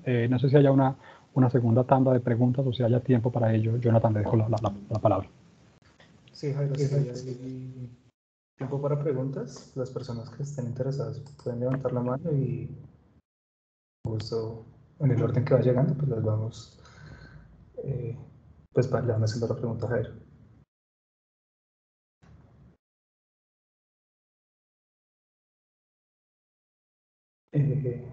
Bueno, la primera pregunta, pues María Consuelo, por favor. Muchas gracias. Bueno, una pregunta, bueno, realmente son dos. Una es si que también Diana Lucio lo había puesto en el chat, es si el COPE, se puede reportar algo al COPE en relación a revistas predadoras, o si ellos realmente tienen injerencia en este tema de revistas predadoras. Y por la misma línea, en SJR y en el JCR, uno encuentra revistas predadoras, incluso infantiles 1. ¿Eso a cómo se reporta o a quién se le reporta? Sí, es una muy buena pregunta, ¿no? Es decir, el problema, es decir, el COPE lo puede orientar, ¿no? Pero también el gran problema de revistas depredadores es que son entidades, empresas ficticias, ¿no? O sea, existen y cuando se sienten atrapadas desaparecen, ¿no? O sea, yo creo un sitio web, yo recaudo dinero y, digamos, cuando me doy cuenta de que hay una investigación sobre este caso, pues simplemente lo que hago es que desaparezco, ¿no? Entonces, el problema, digamos, que se puede hacer es complicado. Es complicado. Yo diría que el COPE le puede colaborar siempre y cuando usted sea capaz o la persona que haya sido, digamos, víctima sea capaz de rastrear la revista y sea capaz, digamos, de identificar quién ha sido la persona o de dónde proviene, digamos, la revista. Pero yo creo que necesita esta información y eso es muy complicado, ¿no? Sobre todo porque es que también o sea, es algo internacional, ¿no? La mayoría, digamos, están en India, están en Oriente Medio, ¿no? Entonces, digamos, si usted está en Colombia, ¿qué va a hacer, digamos, con una empresa que está en India, digamos? Es muy complicado, ¿no? Entonces, es muy difícil, ¿no? Y con respecto a la segunda pregunta, es decir, si está indexado en cuartil 1, pues depende en qué base de datos, ¿no? Sí, en Nature yo creo que publicó este año un artículo que se creó mucho escándalo porque dijo que en las bases de datos grandes como WASP, como Scopus, se habían detectado que habían revistas indexadas revistas consideradas con malas prácticas depredadoras, ¿no? La respuesta mía es que, o sea, si bien estas empresas son grandes y tienen personal, digamos, que trabaja obviamente para hacer un trabajo exigente, ¿no? A la hora de incluir indexar una revista, sí, o sea, es normal que se les pueda filtrar, porque es que el problema es que se les filtran, ¿no? Esto pasa también con DOA, ¿no? Entonces, yo diría simplemente, pues, si usted la encuentra indexada en Scopus, por ejemplo, o en WOS, simplemente pues escriba y diga, mire, ustedes indexaron esta revista, por favor, hagan un análisis porque aparece que es una revista depredadora, pues ya yo diría que pues ya esta organización pues haría la investigación y si considera que es depredadora, pues obviamente la va a eliminar, que es lo que hace, ¿no? A cada año a muchas las eliminan. Igor Dimitri. Muchas gracias, Jairo, muy amable por la conferencia. Más que una pregunta, tengo es un comentario, de pronto da para una reflexión. Claro. Y es todo lo que se ha comentado y todo lo que tiene que ver con el negocio de publicación en últimas, me parece a mí que es un círculo vicioso que termina o empieza en la manera en que se evalúa la productividad de los científicos, ¿no? O la productividad académica en general. Y debe haber algún punto en donde podamos romperla nosotros como investigadores, pero especial y particularmente las instituciones, en donde si nosotros decimos vamos a premiar de alguna manera a estas publicaciones que tienen, que están publicándose en XYZ revista, con, por ejemplo, decimos, está en primer cuartil o en segundo cuartil y es mejor el primero que el segundo. Debe haber un cambio sobre la evaluación en términos de productividad. Yo creo que estamos en deuda de tener una discusión, tanto las instituciones como los académicos en esas instituciones, para que en últimas estas prácticas depredadoras pues no nos vuelvan a morder, digamos, todo lo que usted ha mostrado. No sé qué piensa al respecto, don Jairo. Gracias. Sí, no, es decir, es muy complejo, ¿no? Totalmente de acuerdo con usted. Yo diría que, bueno, como lo dije, es el problema más complejo de lo que parece, ¿no? Y en América Latina existe, digamos, el problema, no el problema, ¿no? Existe, digamos, yo diría la manera de que hay un beneficio económico cuando uno publica. Digamos, en esos países, bueno, en Canadá, digamos, en Europa, digamos, no existen esos beneficios. Aquí lo que se hace es que obviamente, pues, digamos, obviamente sí hay un salario grande y obviamente, pues, ese salario, pues, digamos, le da una vida cómoda al investigador y, digamos, pues, no está forzado, digamos, como a esto de publicar y publicar y publicar, porque esto ha afectado a la ciencia, ¿no? Aquí digamos, aquí lo llamamos el salami, ¿no? Lo que hacen es que esto de la publicación por beneficio, perdón, el beneficio que se tiene por el número de publicaciones lo que ha hecho es que la ciencia se ha reducido la calidad, ¿no? Porque lo que ha hecho es que ya no publicamos un trabajo completo, sino lo que hacemos es que ese trabajo lo dividimos en 3 partes y son 3 artículos, ¿no? Entonces, eso primero se afecta a la calidad de la ciencia. Lo otro también, otro de los desafíos es la parte del inglés, ¿no? Entonces, muchas personas consideran, digamos, que si una publicación no se hace en inglés, no merece la pena, o digamos, no tiene el mismo valor, y esto es falso, ¿no? De hecho, esto pasó con el COVID, ¿no? China fue uno que dijo, no, las investigaciones nuestras se hacen en chino, problema del resto del mundo si quiere traducir o no. Digamos, aquí en Quebec, por ejemplo, ya se está poniendo, hay una ley, sobre todo con la parte de las ciencias humanas, es decir, dentro de la comunicación académica es mucho más fácil, digamos, hacer publicación internacional en áreas como la ingeniería, ¿no? Como la medicina, pero digamos, cuando hablamos de las ciencias humanas, digamos, la pregunta que uno se hace es una investigación, digamos, hecha un ejemplo, ¿no? En Bogotá sobre una población X en ciencias humanas, ¿por qué la voy a publicar en inglés si el personal o la gente afectada es gente de mi pueblo que habla español? No solo yo lo publico en español. Sin embargo, nos forzamos en publicar en inglés. Nos publicamos en que sea una publicación en un cuartil 1 o al menos en un cuartil 2 o 3, ¿no? Entonces, digamos, esto ha afectado mucho a la ciencia, ¿no? Y totalmente de acuerdo, ¿no? Ahora con el plan S, ¿no? De Europa, donde ya ha llegado, digamos, en Canadá y Estados Unidos ya es obligatorio, ¿no? Digamos, donde a uno le exigen que la publicación tiene que estar en libre acceso. Eso, digamos, puede que empiece, digamos, a tener un impacto, ¿no? Y de hecho, ustedes se dan cuenta que ya las revistas, el modelo de publicación tradicional está pasando a ser híbrido y es posible que empiece a pasar a la parte de libre acceso total.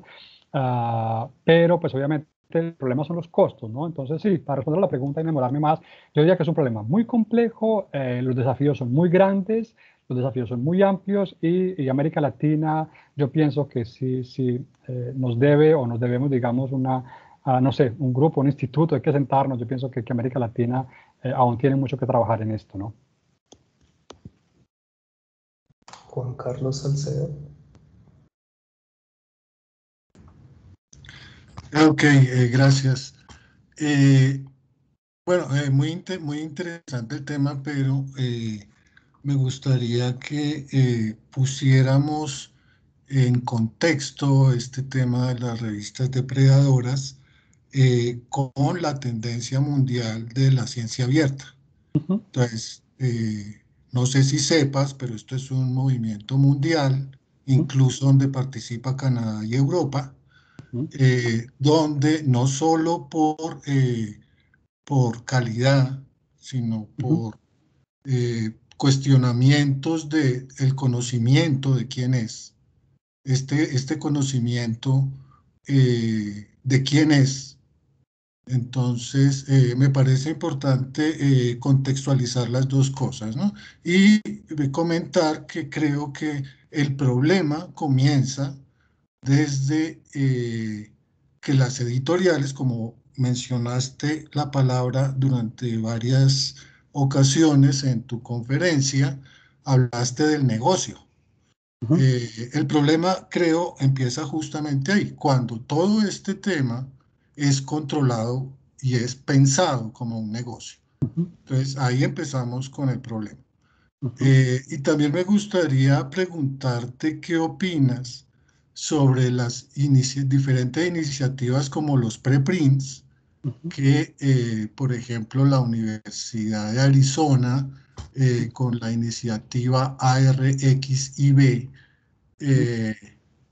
promueve la publicación de preprints, pero que son preprints que tienen DOI. Entonces, oficialmente existe esa publicación, sin ningún tipo de arbitraje ni nada. O sea, esto va derecho a publicación. Y lo otro es el tema de la iniciativa del CERN. Hay una, no sé si sepas de esas cosas, hay una cosa que se llama el experimento Atlas, que justamente también mencionaste durante tu charla, le está haciendo un inmenso daño a las métricas de medición de la ciencia. O sea, esto es una agrupación, es el CERN en Suiza, donde no solo son dueños de los journals, son dueños de toda la infraestructura tecnológica y científica del país. De tal manera que una publicación típica de ellos es de aproximadamente 300 autores. O sea, son hojas y hojas y hojas de autores. Y claro, ellos controlan el sistema, controlan todo, entonces ellos se citan entre ellos mismos y son dueños de las revistas. Entonces, si tú miras, por ejemplo, en Colombia, las personas que más citaciones tienen son de artículos de este tipo y son artículos de 1 millón de citas, cosas así. Es decir, ellos citándose entre ellos mismos. Igual, las personas que más publicaciones en Colombia tienen son de esta iniciativa del CERN. Son personas que publican alrededor de 600 artículos al año. Claramente, no hay una persona que pueda publicar 600 artículos al año. Pero entonces mi pregunta es, ¿por qué ahí sí se vale?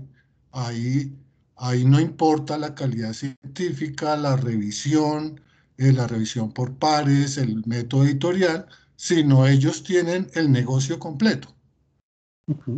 O sea, ellos tienen el experimento, ellos tienen la revista, ellos tienen las publicaciones y se citan entre ellos. Entonces, ¿cómo se puede poner esos ejemplos a la luz de estos journal depredadores de los que estás hablando? Gracias. Bueno, le agradezco, de verdad que es muy interesante, pero como hay muchas preguntas, no sé si puedo responder a todas. Primero le agradezco por tomarse el tiempo, ¿no? Y muy importante, pues, obviamente, que participen, ¿no? Voy a ser muy preciso porque no tengo mucho tiempo. A ver, con respecto a la ciencia abierta, ¿no? Obviamente que uno de los problemas, obviamente, de la publicación, pues, de la ciencia, se ha demostrado ese problema de la duplicidad, ¿no? Entonces, nos hemos dado cuenta, o se han dado cuenta de que muchos estudios no se pueden duplicar, y de las ventajas, digamos, que tiene ahorita la ciencia abierta es un poco más amplio, ¿no?, que el libre acceso, y de las ventajas de la ciencia abierta es que ahora nos exigen, digamos, que ya al investigador, profesionalmente uno tenía acceso al resultado final. Ahora se pide con la ciencia abierta de que se tenga acceso a la caja negra del investigador, es decir, que se tenga acceso a todo el proceso de investigación, ¿no? Entonces, digamos, en Canadá, por ejemplo, aquí ya nos están exigiendo, ¿no? Entonces, primero nos exigen que tenemos que tener una formación en cuestión de cómo garantizar de que todo el proceso que yo hice y todas las pruebas que yo tengo, lo que yo llamo la caja negra, estén, digamos, en libre acceso. Entonces, digamos, ya nos piden, como usted lo dice, que se publique, digamos, en algunas bases de datos, que son obviamente en algunos archivos abiertos. Toronto tiene uno, Ottawa está creando uno, la Universidad de Ottawa. Entonces allá nos están exigiendo a nosotros, ¿no? Entonces es muy interesante lo de la ciencia abierta, porque es cierto, la ciencia abierta, digamos, no es más exigente, pero digamos es más transparente, ¿no? Entonces ya los investigadores, cuando publicamos, ya tenemos que demostrar cómo hicimos el proceso, y también tenemos que demostrar que lo que yo publico también se puede duplicar, ¿no? Que es el problema, o el gran problema que he encontrado con los artículos o con las publicaciones, es que no hay duplicidad y no se puede hacer un seguimiento del registro, ¿no? Eso con respecto a la ciencia abierta, ¿no? Importante saber que esto de la bibliometría, sí, es un fenómeno que no es muy nuevo, pero hay que tener en cuenta de que no se pueden comparar, no sé, un ejemplo muy colombiano, no se pueden comparar en Colombia, como decir, no se pueden comparar limones con naranjas, no sé, o con, no sé, con peras. Es decir, la bibliometría no se hizo para medir las ciencias humanas, ¿no? Se hizo más para medir las ciencias exactas, ¿no? Entonces, a veces el problema es que en ocasiones comparamos a alguien de ciencias humanas, digamos, que publica un libro o que publica, digamos, menos artículos compartidos, y mientras que una persona que está en las ciencias exactas, por lo general, obviamente, pues publica con varios autores y por lo general, pues obviamente es mucho más citada, ¿no? Y lo que hace es que hace una pequeña contribución, ¿no? Mientras que una persona que está en las ciencias humanas, digamos, hace un trabajo más amplio, porque pues trabaja solo, trabaja con una o dos personas, ¿no? Entonces hay que tener en cuenta que esto, que no se puede medir a todo el mundo por igual. Lo otro, lo de los preprints, es decir, ahora con lo del COVID, ¿no? Con lo del COVID, digamos, el ejemplo es que pues hubo un gran escándalo, porque primero pues la ciencia pedía de que las investigaciones estuvieran en libre acceso, y que los investigadores pudieran acceder para que obviamente pues que se encontrara una cura rápida, ¿no? Entonces lo que hicieron las revistas fue que empezaron a decir, bueno, vamos a aceptar los artículos y luego vamos a hacer una revisión, y si el artículo pues tiene problemas lo vamos a retractar, ¿no? Entonces luego se dieron cuenta de que les tocó empezar a retractar muchos artículos, porque pues obviamente la ciencia, ¿no? Tiene que ser evaluada, y la ciencia toma tiempo, ¿no? Entonces este fenómeno del COVID nos permitió darnos cuenta de que en la ciencia pues no se puede tampoco pues permitir de dejar pasar un estudio sin que haya tenido obviamente un proceso, ¿no?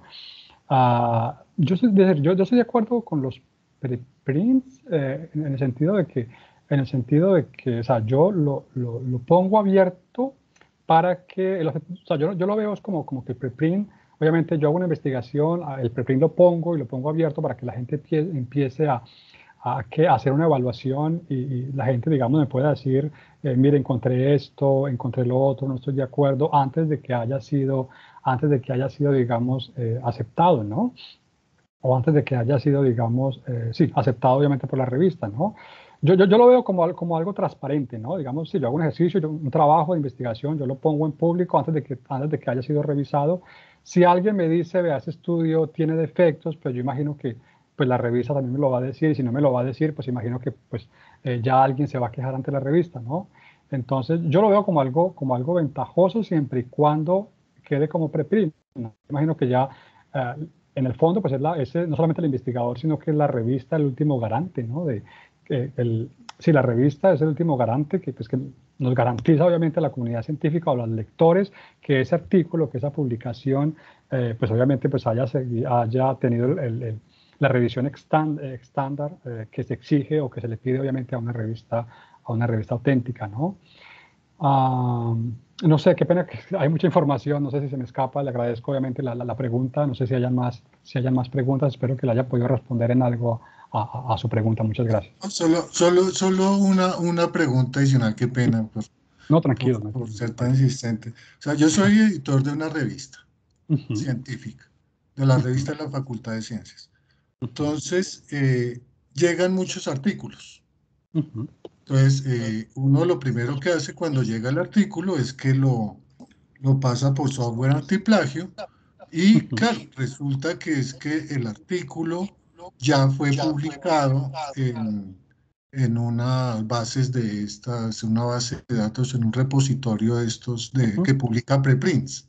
Entonces, mi incógnita es, ¿cómo lo considero? ¿Como plagio? ¿Ya fue publicado?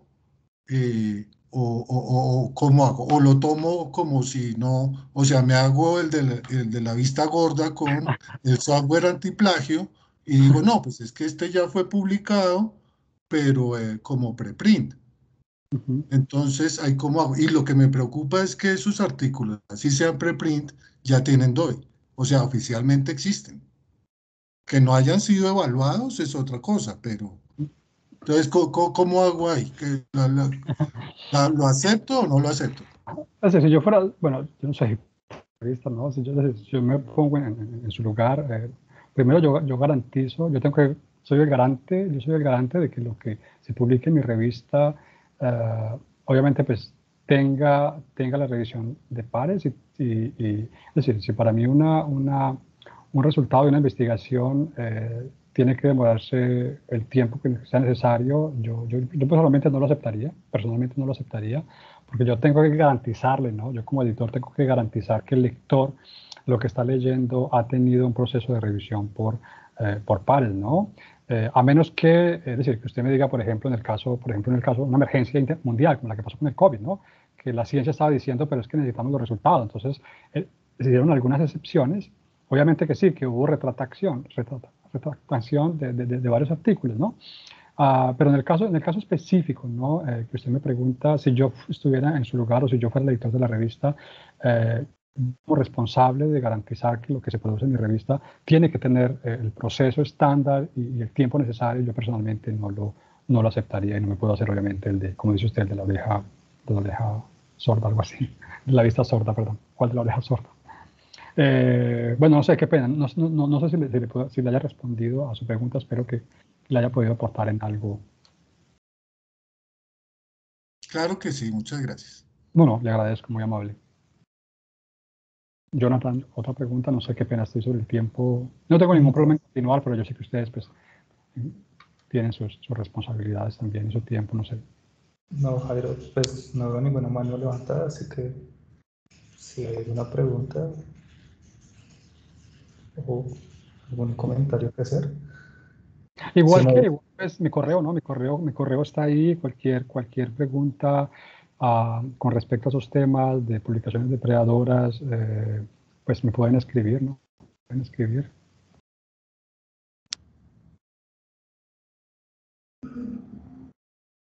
No, pues Jairo, pues nada, pues creo que agradecerte este espacio, muy enriquecedor y no sé.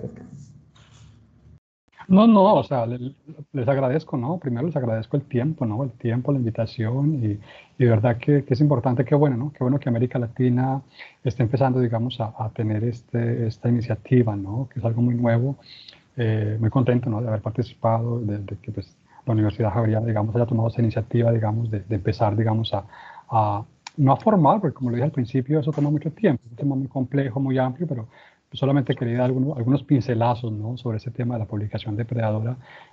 Y les agradezco pues por el tiempo, por el espacio muy agradecido tanto a los que me invitaron como a cada una de las personas que participaron y que nos acompañó en este webinar. Jairo, muchísimas gracias nuevamente por habernos acompañado y por la presentación. Creo que nos das muchas claridades acerca de este importante tema relacionado con la comunicación académica. Muchísimas gracias nuevamente, muchas gracias a todos por habernos acompañado. El contenido va a estar disponible en la página de capacitaciones de la Vicerrectoría de Investigación que próximamente les vamos a estar compartiendo. Estamos ultimando unos detalles para que allí puedan encontrar todo este material y esperamos pues poder volver a contar con tu participación próximamente en algunos de nuestros eventos. Jairo, muchísimas gracias nuevamente. No, gracias a Erika, a Jonathan y al doctor Gonzalo por esta invitación y nuevamente a todos los participantes. Muchas gracias. Muchas gracias, que estén muy bien. Gracias. Gracias, hasta luego. Buenas tardes. Hasta luego.